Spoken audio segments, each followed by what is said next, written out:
Today is the final part of my five-part series on the five clairs, which are the senses that spirit uses to communicate with us. The clair we'll be discussing today is clairsentience, which is clear feeling.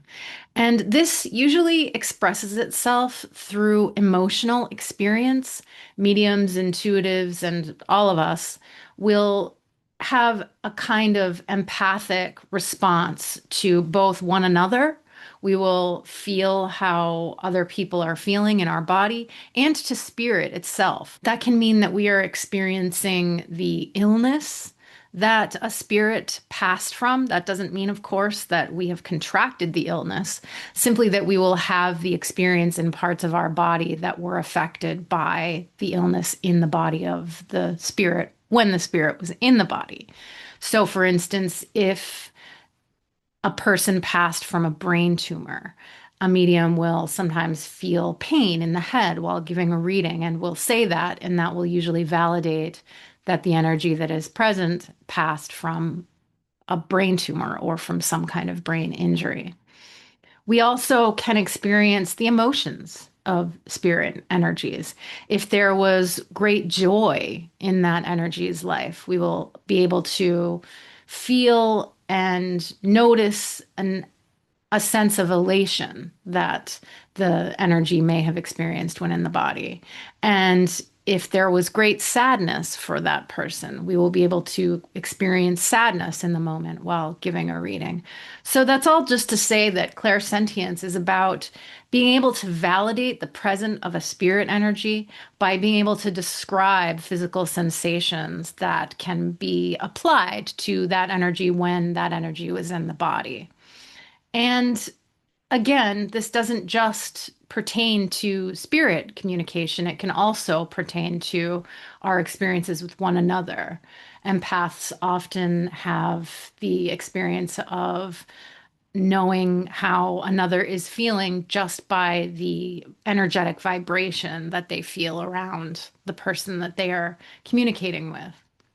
So, clairsentience is quite a common human experience, I would say, as is often used as an example. If you walk into a room where there is high tension, you can often feel that tension physically without ever knowing what's happening. So, it is a common human experience to be able to pick up on emotional and even physical vibration in a room. And it's just taking it one step further to use that ability when communicating with spirit.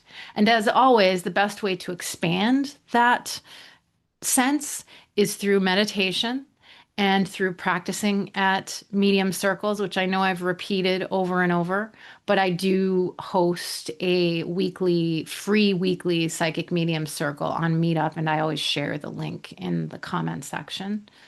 And then lastly, I think that the best way to expand this ability is to just be aware of it and to take it seriously, not to brush it off or to look at it like it's some kind of personal experience you're having that has nothing to do with the other person or the energy that you are sensing around you, and just learn to notice when it is a part of your own experience and when it feels like it's coming from out of nowhere, and even to journal on those experiences so that you can see the difference.